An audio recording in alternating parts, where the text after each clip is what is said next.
Sociological observations are fundamental to how Mr. Robot creates its world, sets up plot lines, and motivates its characters. In the lead up to Season 3, the voice of the late Leonard Cohen pointed to a specific social problem that's been part of Mr. Robot from the beginning. And I'm neither left or right. I'm just staying home tonight, getting lost in that hopeless little scream. From the wars against disorder, from the sirens night and day, democracy is coming to the USA. Many philosophers and sociologists have explored it before him, but Karl Marx gets credit for defining alienation. In a capitalist society, divisions emerge between people as a community based on wealth and agency, resulting in an estrangement between individuals and their thoughts and actions. This sociological observation has found its way into many economic theories formed by anarchist thinkers. 1.5 Exfiltration not only mentions Ukrainian anarchist Maria Nikiforova as a gifted woman, but Darlene tells the player to brush up on their Peter Kropotkin by reading The Conquest of Bread. Mr. Robot, however, is more interested in the sociological consequences of people being reduced to a component in the grand machinery that fuels organized religion, corporations, and even governments. Call the newspapers, democracy is dead. In the West, estrangement from physical labor isn't as relevant today as it was to Marx. Automation has done away with entire professions and will continue to do so. Corporate labor has been the preferred method of socioeconomic mobility since the 20th century, which has perhaps quickened the pace through Marx's stages of alienation, estranging people from others, the world at large, and themselves. While Eliot has made sense of this quite some time ago, there are other characters that have more consequential relationships to their labor, putting them in a position where they are forced to choose between their humanity and a paycheck. Angela starts off as something of an every woman. She's an eager, all-safe employee who doesn't feel respected or valued at work, which is reflected in her salary. I'm just in a bad mood. I'm late on my last 2 student loan payments, and I can't get Gideon to give me a raise. So she tries to change that. After recruiting Elliot, who's seen as the company's top employee by their boss, Gideon, Angela tries to negotiate a raise that she seems to think will better reflect what she contributes to the company. Instead, she gets a semi-promotion to case manager for the Evil Corp account, which she treats seriously because of how it will inform Gideon's opinion of her. This exchange value is how we've come to understand employment. Though Angela doesn't feel Gideon respects her, she's willing to take on increased responsibility in the hopes that doing more will result in being valued. This is problematic because Angela must rely on Gideon to determine her worth to Allsafe, influencing her sense of self. After flubbing a couple small details at a meeting with Evil Corp executives, Elliot comes to Angela's defense, which results in her being ushered out of the room and kicked off the account. For weeks, she ignores Elliot, and when she finally does speak, it's to point out her annoyance at him for standing up for her. I don't want to talk to you because I feel embarrassed. You didn't have to stick up for me in there. I know that you were just trying to help, but just don't do it again. Even if I'm losing, let me lose, okay? To appear less competent in Gideon's eyes, compromising her value to Allsafe, forced Angela to choose between Gesellschaft, her role as an employee in the company, and Gemeinschaft, relationships with friends and family, like Elliot. Expanding on Marx's ideas, Ferdinand Tönnies argued that alienation is made possible by constantly presenting these opposing choices. Gesellschaft offers up material benefits and incentives to obtain more by placing a value on a person's contribution to an organization. Gemeinschaft exists without incentive, but provides people with a sense of community by allowing them to bond with another person, based primarily on their character. In accepting that Gideon's relationship with Evil Corp is of greater consequence than her show of dedication, Angela falls back to a lesser position without protest. She understands Gesellschaft is a norm she must make peace with. At the same time, when Evil Corp suffers a massive DDoS attack under her watch, Angela quickly reaches out to Elliot. Look, Gideon just put me on this account. I can't screw up in my first week. I need you. Please?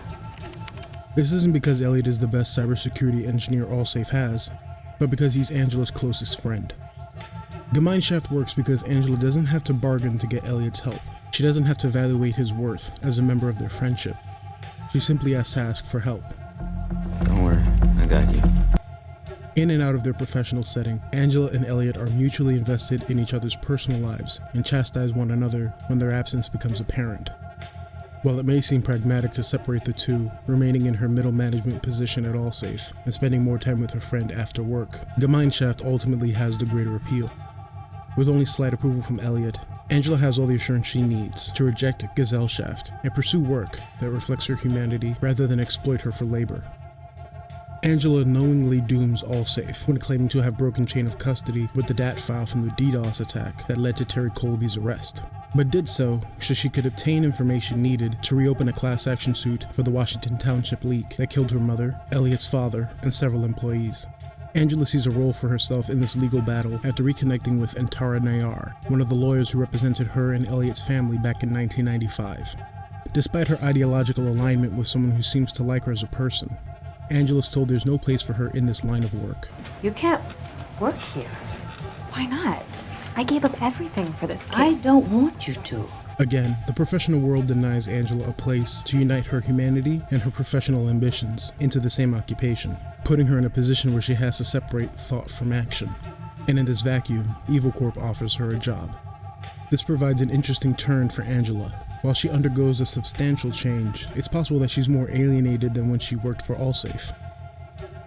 At one point, she's convinced CEO Philip Price values her as an employee and thinks she can exploit that and force the largest corporate entity in history to ensure the protection of people working at the Washington Township plant, while also climbing the corporate ladder. I want an office on the 20th floor. I want Melissa's job, and it's non-negotiable. Not only are her ambitions denied, but several of her relationships are strained by her new job. Trust me, they value me over there. You laugh. But they respect me.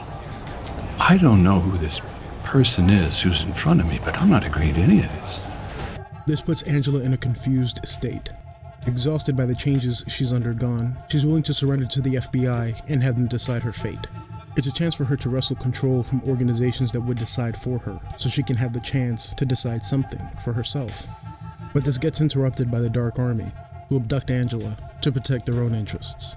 As of now, it's unclear what secrets White Rose revealed to her, but Angela leaves that house, willing to cut off another personal attachment as she allies with the Dark Army. But if this is another attempt to seek out ambition for its own sake, we've already seen how that works out. Tyrell is an ideal to strive for in an alienated world. Tyrell eagerly progressed through Marx's stages of alienation so he can more faithfully pursue his professional ambitions. This is exemplified through Tyrell's habitual exploitation of others.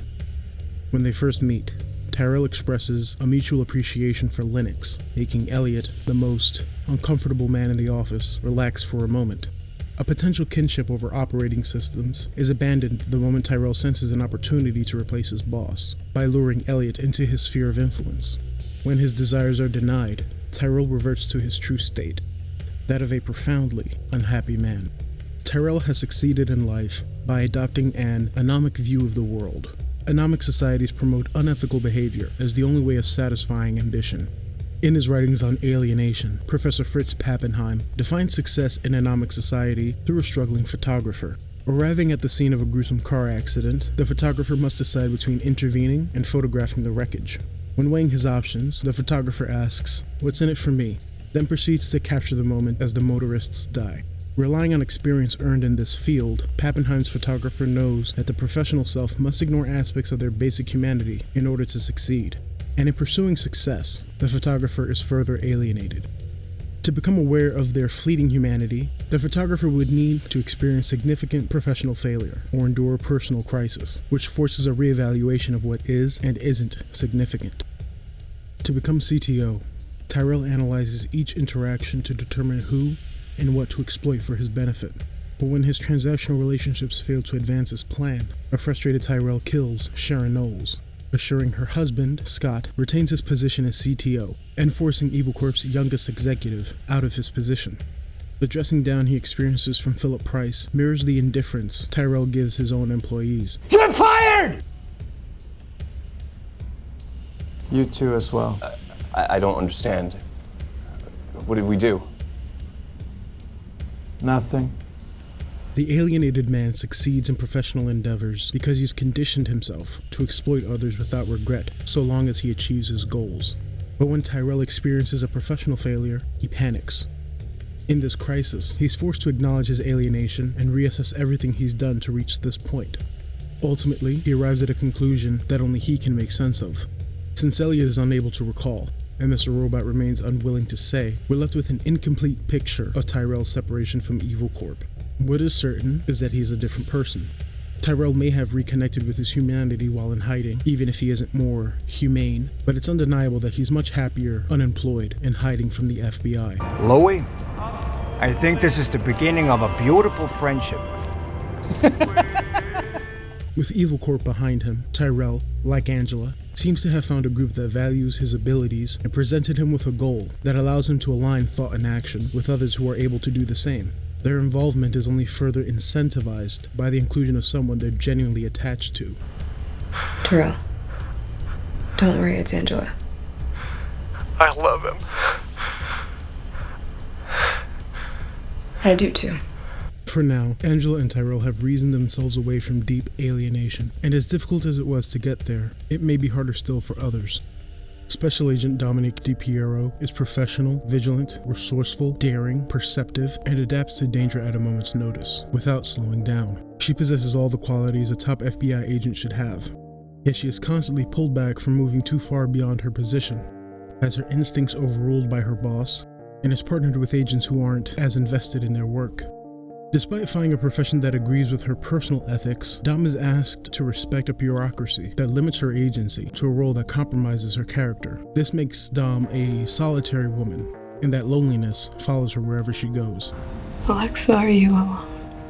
I wasn't able to understand the question I heard. FBI Dom is a different person from at-home Dom. The compartmentalization of her personality is required to shift energy reserved for her personal life towards her job, which she obsesses over no matter the hour. What little time she does spend away from work is wasted away in bed, watching bad actors pretend to fall in love on reality TV, followed by some unsatisfying cybersex. Pitiful as her life appears, Dom doesn't fail to present a professional face when she leaves her apartment. It isn't until she's alone that Dom allows herself to acknowledge panic. And in that moment, she turns to her digital assistant in search of comfort, because there's nothing else to receive all her repressed emotions. Alexa, are you happy? I'm happy when I'm helping you. Alexa, do you love me? That's not the kind of thing I am capable of. Dom is identifiable to others only through her work as an agent, with no meaningful presence in the lives of others, and no role in the world beyond her profession. Part of her basic humanity has atrophied, and she's aware of that. I swear to God, the only reason why I think I've gotten this far is because I have no life. It's the only thing I've been able to think about. Mr. Robot's sociological observations reflect everyone, and alienation is no exception. Those who become aware of it are able to pause, assess the current trajectory of their lives, and redirect themselves if they find their actions and basic humanity conflict. Stop what? The plan, the hack, everything. Maybe we shouldn't execute it. What? Why? The whole time. It wasn't really me doing all of that. Unfortunately, alienation is cyclical in nature. Marx argued that separating from sources of exploitation wasn't enough. If we can't create a new socio-economic reality where people can live in ways that dignifies humanity rather than suppress it, it's only a matter of time before alienation returns. Mr. Robot promised that Stage 2 would be the way to reach that reality. How true that is remains to be seen. It's possible that Tyrell and Angela have joined an organization that will exploit them to achieve a goal that has nothing to do with F Society's destruction of Evil Corp. White Rose is working on a project only a few people know about, and her partnership with Elliot isn't as solid as Tyrell seems to think it is. Dark Army told me that Stage 2 is ready. When you see it, you'll be pleased. Not to mention, the Dark Army's policy on members stepping out of their roles is quite clear. Luckily for everyone, but Dom in particular, alienation, like a lot of problems, can be ignored with significant distraction. And considering the chaos Stage 2 is introducing, it looks like everyone's going to be pretty busy.